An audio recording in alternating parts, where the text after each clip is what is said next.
സുരേഷ് ഗോപിയുടെ റിലീസിനൊരുങ്ങിയ സിനിമയായിരുന്നു JSK, Janaki versus State of Kerala. പക്ഷേ സിനിമയുടെ റിലീസ് തീയതി നീണ്ടുപോവുകയാണ്. റിലീസ് തടഞ്ഞിരിക്കുകയാണ് സെൻസർ ബോർഡ്. ജാനകി എന്ന പേര് സിനിമയ്ക്ക് വന്നതാണ് കാരണമെന്ന് അറിയുന്നു. എന്താണ് സാർ ഇത്തരത്തിൽ ഒരു പ്രശ്നം സിനിമയ്ക്ക് വരാൻ കാരണം? ഏത് രീതിയിൽ നമുക്ക് ഈ വിഷയത്തെ വിലയിരുത്താനും സാധിക്കും? ഇത് ഇന്ത്യയിൽ ആകമാനം ഇന്ന് നിലനിൽക്കുന്ന ഒരു സാമൂഹിക അന്തരീക്ഷവുമായി ബന്ധപ്പെട്ട് സെൻസർ ബോർഡ് എടുത്തിരിക്കുന്ന ഒരു തീരുമാനമാണെന്നാണ് അന്വേഷിച്ചപ്പോൾ എനിക്ക് അറിയാൻ കഴിഞ്ഞത്. അതായത് വിവാദങ്ങൾ ഉണ്ടാക്കുകയും ആ വിവാദങ്ങളുടെ പേരിൽ കലാപങ്ങളിലേക്ക് നയിക്കുകയും ചെയ്യുന്ന രാജ്യവിരുദ്ധ ശക്തികൾ ഇന്ത്യക്കകത്ത് തക്കം പാർത്തിരിപ്പുണ്ട്. അവര് ഏതെങ്കിലും ഒരു വിഷയം ഉയർത്തിക്കൊണ്ടുവന്ന് അതിനെ ആദ്യം ഒരു സാമൂഹിക വിഷയമാക്കി ഒരു വിവാദം ഉണ്ടാക്കുക, വിവാദത്തെ തുടർന്ന് അത് ഒരു വിപ്ലവം പോലെ അതിനെ ഒരു കലാപത്തിലേക്ക് നയിക്കുക. ഇങ്ങനെ ഒരു തന്ത്രങ്ങളുണ്ട്. വിദേശ ശക്തികളുടെയും രാജ്യവിരുദ്ധ ശക്തികളുടെയും തന്ത്രങ്ങളാണ്. അതിനവർ ഉപയോഗിക്കുന്നത് രാജ്യവുമായി അഭേദ്യമായി ബന്ധപ്പെട്ടിരിക്കുന്ന സാംസ്കാരിക ബിംബങ്ങളെ ആയിരിക്കും. നമുക്കൊന്നും പിടികിട്ടാൻ പറ്റില്ല. എന്നിട്ട് ഇത് ഡയറക്റ്റ് അല്ലെങ്കിലും ഇൻഡയറക്റ്റ് ആയിട്ട് RSSന്, BJPക്ക്, ഹിന്ദുത്വത്തിന് ഒക്കെ എതിരായിട്ട് കൊണ്ടുവരും. ഇപ്പോ നമ്മുടെ തൊട്ടടുത്ത ഒരു ഉദാഹരണം ഞാൻ പറയാം. നിലമ്പൂർ ഇന്നിപ്പോ റിസൾട്ട് വരികയാണല്ലോ. നിലമ്പൂർ ഉപതെരഞ്ഞെടുപ്പിൽ അടുത്ത കാലത്തൊന്നും കേട്ടിട്ടും കണ്ടിട്ടും ഇല്ലാത്ത ഒരു രാഷ്ട്രീയ പാർട്ടി വന്ന് നോമിനേഷൻ കൊടുത്തു. ഹിന്ദു മഹാസഭ. ഹിന്ദു മഹാസഭ എന്ന് പറയുന്ന സാധനം ജീവിച്ചിരിപ്പില്ല. ഒരിടത്തും അതിന്റെ നേതാക്കന്മാരുള്ളതായിട്ടോ പ്രവർത്തകരുള്ളതായിട്ടോ ഓഫീസ് ഉള്ളതായിട്ടോ അങ്ങനെ ഒരു സംഘടന ഉള്ളതായിട്ടോ ആർക്കും അറിയില്ല. സ്വാതന്ത്ര്യ സമരകാലത്ത് ഹിന്ദു മഹാസഭ ഉണ്ടായിരുന്നു. സ്വാതന്ത്ര്യത്തിന് ശേഷം അപ്രത്യക്ഷമായി പോയ, വംശനാശം സംഭവിച്ചു പോയ ഒരു പ്രസ്ഥാനമാണ് ഹിന്ദു മഹാസഭ. അതിന്റെ ഫോസിൽ പോലും ഇപ്പൊ കാണാനില്ല. പക്ഷെ നിലമ്പൂര് കണ്ടു. വളരെ പെട്ടെന്ന് ഹിന്ദു മഹാസഭ ഉണ്ടാവുന്നു, സ്ഥാനാർത്ഥി ഉണ്ടാവുന്നു, സംസ്ഥാന നേതാവെന്ന് ഒരാൾ പറയുന്നു, അയാൾ നേതാവല്ലെന്ന് വേറൊരാൾ വന്ന് പറയുന്നു, വിവാദമാകുന്നു. അവസാനം ഈ സംഗതി ഉണ്ടോ ഇല്ലയോ എന്നുള്ളതല്ല ചോദ്യം. ഹിന്ദു മഹാസഭയുടെ സ്ഥാനാർത്ഥി എങ്ങനെ ബാധിക്കും? ഒരു ചുക്കും ബാധിക്കല്ലേ, ഒന്നുമില്ല. ഇന്നിപ്പോ വോട്ടെണ്ണുമ്പോൾ അറിയാം എവിടെ നിൽക്കുന്നു എന്നൊക്കെ. പക്ഷേ ഒരു വിവാദം ഉണ്ടാക്കാൻ അതൊക്കെ മതി. എന്നതുപോലെ ഏറ്റവും സെൻസിറ്റീവ് ആയിട്ടുള്ള ഒരു കാര്യമാണ് സിനിമ. അപ്പൊ ഒരു സിനിമ ഇറങ്ങുന്നു, ആ സിനിമയുടെ പേരിനെ സംബന്ധിച്ചോ, ആ സിനിമയിൽ ഉപയോഗിച്ച ഡയലോഗോ, ആ സിനിമയിൽ ഉപയോഗിച്ച കളറുകളോ കൊടിയോ എന്തെങ്കിലും ഒരു സാധനം വെച്ചുകൊണ്ട് ഒരാൾ കൊണ്ടുപോയി ഒരു കേസ് കൊടുക്കുന്നു. ഉടനെ ആ കേസിനെതിരായിട്ട് വേറൊരാൾ കേസ് കൊടുക്കുന്നു. അതിനെതിരെ ഒരാൾ പ്രസ്താവന ഇറക്കുന്നു. ആരെങ്കിലും ഒരു തിയേറ്ററിലേക്ക് പ്രകടനം നടത്തുന്നു. മതി. ഇത്രയും ഒന്ന് തുടങ്ങി കിട്ടിയാൽ പിന്നെ ആളി കത്തിക്കാൻ പറ്റിയ അന്തരീക്ഷമാണ് നമ്മുടെ രാജ്യത്തുള്ളത്. മാധ്യമങ്ങള്, ബുദ്ധിജീവികള്, പത്രപ്രവർത്തകര്, ഒപ്പീനിയൻ മേക്കേഴ്സ്, ഇവരെല്ലാം കൂടി ഇത് വലിയ കോലാഹലമാക്കി അവസാനം ഒരു കലാപമാക്കി എന്ത് വന്നാലും സർക്കാർ മറുപടി പറയേണ്ടി വരും. ഇത് ഒരു അജണ്ടയാണ്. അങ്ങനെയുള്ള അജണ്ടകൾക്ക് അവസരം കൊടുക്കാതിരിക്കാൻ വേണ്ടി സെൻസർ ബോർഡ് എടുത്തിരിക്കുന്ന ഒരു മുൻകരുതൽ എന്നുള്ള നിലയിലായിരിക്കാം ഈ തരത്തിലുള്ള ഒരു നിർദ്ദേശം സെൻസർ ബോർഡിന്റെ ഭാഗത്തു നിന്ന് വന്നിരിക്കുന്നതെന്നാണ് എനിക്ക് അറിയാൻ കഴിഞ്ഞ വിവരം. ഇത് സെൻസർ ബോർഡ് ആധികാരികമായിട്ട് എന്നോട് പറഞ്ഞതൊന്നുമല്ല കേട്ടോ. അങ്ങനെ ആരും തെറ്റിദ്ധരിക്കരുത്. ഞാൻ അതേക്കുറിച്ച് അന്വേഷിച്ചപ്പോൾ എനിക്ക് കിട്ടിയ വിവരം അതാണ്. അപ്പോൾ ഇതിപ്പോ സുരേഷ് ഗോപിയുടെ സിനിമ ആയതുകൊണ്ട് കേരളത്തിൽ വിവാദമാകാം, അല്ലെങ്കിൽ ചർച്ചയാകാം. ഇത് ആരുടെ സിനിമ എവിടെ ഇറങ്ങിയാലും ഇതൊക്കെ ഉണ്ടാവും. ഇപ്പൊ ഇന്ത്യയില് ഔദ്യോഗികമായിട്ട് അംഗീകരിക്കപ്പെട്ട 18 ഭാഷകളും അതുകൂടാതെ തന്നെ 8-10 ഭാഷ വേറെയുണ്ട്. ഇപ്പൊ ബീഹാറിലൊക്കെ ചെല്ലുകയാണെങ്കിൽ അവിടെ പൊതുവെ ഹിന്ദിയാണ് പറയുന്നതെങ്കിലും ഭോജ്പുരി എന്ന് പറഞ്ഞൊരു ഭാഷയുണ്ട്.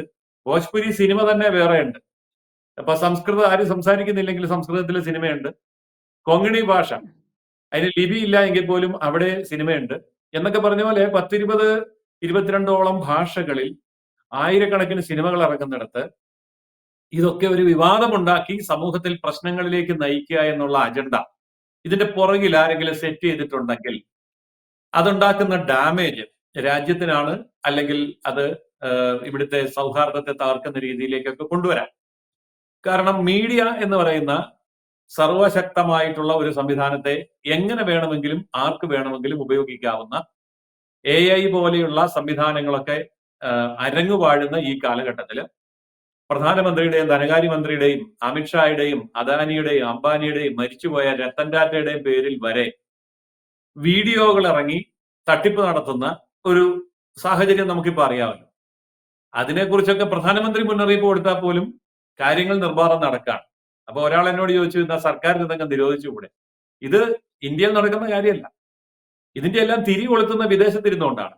അപ്പൊ വിദേശത്തിരുന്നുകൊണ്ട് ഇത്തരം കാര്യങ്ങൾ സോഷ്യൽ മീഡിയയിലൂടെ കത്തിച്ചാൽ ഇന്ത്യക്കകത്തിരുന്നുകൊണ്ട് എന്ത് ചെയ്യാൻ പറ്റും? അപ്പോ അങ്ങനെയൊക്കെയുള്ള സാഹചര്യങ്ങൾ നിലവിലുണ്ട് എന്നറിഞ്ഞുകൊണ്ട് സെൻസർ ബോർഡ് കൈക്കൊണ്ട ഒരു മുൻകരുതൽ തീരുമാനം എന്നതിലപ്പുറമുള്ള ഒരു പ്രാധാന്യം ഇതിന് കൊടുക്കേണ്ടതില്ല എന്നുള്ളതാണ് വസ്തുത. പക്ഷേ ഇനിയിപ്പോ ഇതിന്റെ പേരിൽ ഇത് കത്തിക്കുകയാണ്, വിവാദം കത്തിക്കുകയാണെങ്കിൽ സുരേഷ് ഗോപിയുടെ സിനിമയ്ക്കും അത് ലാഭകരമായി വരും. ഇപ്പൊ നാളെ ഇതിന്റെ പേര് മാറ്റി ഇറക്കുമ്പോൾ എന്നാൽ ആ സിനിമ ഒന്ന് കണ്ടേക്കാവെന്ന് കരുതി ആൾക്കാർ പോകും. അപ്പൊ അതുകൊണ്ട് ഇനി സുരേഷ് ഗോപിയെയോ സിനിമയെയോ ജാനകിയെയോ ഒക്കെ ആക്രമിക്കാൻ ആരെങ്കിലും ശ്രമിക്കുന്നെങ്കിൽ അവർക്ക് നഷ്ടം. കാരണം അവരിത് വിവാദമായിട്ട് കത്തിച്ചാലേ സിനിമ രക്ഷപ്പെട്ടു പോകും, സുരേഷ് ഗോപിക്ക് കുറച്ചുകൂടെ പൈസ കിട്ടും എന്ന് മാത്രമാണ് എനിക്ക് തോന്നുന്നത്. സർ, മറ്റൊരു ചോദ്യം എന്നല്ല, മറ്റൊരു സംശയം അവശേഷിക്കുന്നത്, ലോകത്ത് മറ്റൊരു രാജ്യത്തും ഇല്ലാത്ത വിധം എന്തുകൊണ്ടായിരിക്കാം ഇന്ത്യയിൽ മാത്രം ഇത്തരം പേരുകൾ സിനിമകൾക്ക് വരുമ്പോൾ, അല്ലെങ്കിൽ ഇത്തരം കാര്യങ്ങളൊക്കെ ഒരു ദൈവികമായ അല്ലെങ്കിൽ പുരാണത്തിൽ പരാമർശിച്ചിരിക്കുന്ന കാര്യങ്ങളൊക്കെ സിനിമയ്ക്കകത്തേക്ക് വരുമ്പോൾ നമ്മുടെ രാജ്യത്ത് എന്തുകൊണ്ടാണ് ഇത്രയേറെ വിവാദങ്ങൾ ഉണ്ടാകുന്നത്, ഒരു സിനിമ തടഞ്ഞു വയ്ക്കുന്ന രീതിയിലേക്ക് സെൻസർ ബോർഡ് വരെ എത്തുന്നത്? ഇന്ത്യ എന്ന രാജ്യം ഒരു സാംസ്കാരിക പശ്ചാത്തലത്തിലാണ് എല്ലാ കാലത്തും ഉണ്ടായിരുന്നതും ഇപ്പോൾ നിലനിൽക്കുന്നതും. ഏതെങ്കിലും ഒരു സ്ട്രോങ് ആയിട്ടുള്ള നിയമം എന്നതിനേക്കാൾ ഉപരി, അല്ലെങ്കിൽ ഒരു പട്ടാള ഭരണം എന്നതിനേക്കാൾ ഉപരി ഈ രാജ്യത്തിന് ഒരു സംസ്കാരമുണ്ട്. ആ സംസ്കാരത്തിന്റെ അടിസ്ഥാനത്തിലാണ് രാജ്യം ഒറ്റക്കെട്ടായി നിൽക്കുന്നത്, മറ്റൊരു രീതിയിലും അല്ല. അപ്പോൾ ഈ രാജ്യത്തെ തകർക്കാൻ ആഗ്രഹിക്കുന്ന ശക്തികൾക്ക് ഏറ്റവും എളുപ്പം ആ സംസ്കാരത്തിന് നേരെ ആക്രമണം നടത്തുക എന്നുള്ളതാണ്. അതാണ് ഭാരതീയത എന്നോ ഹിന്ദുത്വമെന്നോ ദേശീയത എന്നോ സനാതനധർമ്മമെന്നോ നമ്മുടെ ചരിത്രം പാരമ്പര്യം എന്നോ എങ്ങനെ വിളിച്ചാലും വേണ്ടില്ല, അങ്ങനെയൊന്നും ഉണ്ട്. അപ്പോൾ അതിനെ തകർക്കാൻ തക്കം പാർത്തിരിക്കുന്ന ശക്തികൾ നമുക്കിടയിലുണ്ട്. നമുക്കിന്നറിയാം, രാജ്യത്തിനെതിരെ ആയുധമെടുത്ത് പോരാടുന്നതിനേക്കാൾ ശക്തമായി ആശയങ്ങൾ കൊണ്ട് പോരാടാൻ കഴിയുന്ന ബൗദ്ധിക യുദ്ധം നടക്കുന്ന കാലത്താണ് നമ്മൾ ജീവിക്കുന്നത്. അതുകൊണ്ട് അത്തരം സാഹചര്യങ്ങൾ ഒഴിവാക്കുക എന്നുള്ളതാണ് സെൻസർ ബോർഡ് ഉദ്ദേശിക്കുന്നത്. ഈ സാഹചര്യങ്ങളെ നമുക്ക് ഇല്ലാതാക്കാൻ പറ്റില്ല. കാരണം വളരെ സെൻസിറ്റീവാണ് ഇന്ത്യയിലെ മതചിന്ത.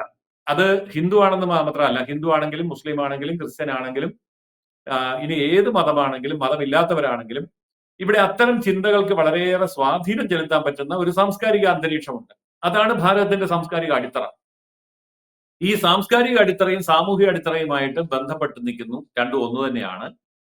അതുകൊണ്ടാണ് ഇത്തരം കാര്യങ്ങൾ സെൻസിറ്റീവ് ആകുന്നത്. അതുകൊണ്ടാണ് ഗവൺമെന്റും അല്ലെങ്കിൽ സെൻസർ ബോർഡും മുൻകരുതൽ എടുക്കേണ്ടി വരുന്നത്. തീർച്ചയായും. എന്തായാലും സുരേഷ് ഗോപിയുടെ ജാനകി വെർസസ് കേരള എന്ന സിനിമ ജാനകി എന്ന പേര് പരാമർശിച്ചതുകൊണ്ട് ഇന്ത്യയിൽ അതൊരു പ്രശ്നത്തിനിടയാവാൻ സാധ്യതയുണ്ട് എന്നുള്ള സാഹചര്യങ്ങളൊക്കെ മുൻകൂട്ടി കണ്ടുകൊണ്ട് അതിന്റെ പ്രദർശനാനുമതി നിഷേധിച്ചിരിക്കുകയാണ്. നമുക്കറിയാം, കഴിഞ്ഞ കുറച്ചു ദിവസങ്ങളിലായി സിനിമയുടെ പ്രമോഷൻ പരിപാടികളൊക്കെ നടന്നു വരികയായിരുന്നു.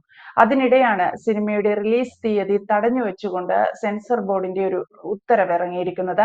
ഈ വിഷയത്തിൽ കേന്ദ്രമന്ത്രി സുരേഷ് ഗോപിക്ക് ഇടപെടാൻ സാധിക്കില്ലെന്നും അതിന് കൃത്യമായ പരിധികളുണ്ടെന്നും നിസ്സഹായനാണെന്നുമൊക്കെ അദ്ദേഹം പി ഉണ്ണികൃഷ്ണനെ അറിയിച്ചതായി കഴിഞ്ഞ ദിവസം അദ്ദേഹം പത്രസമ്മേളനത്തിൽ പറയുകയും ചെയ്തിട്ടുണ്ട്.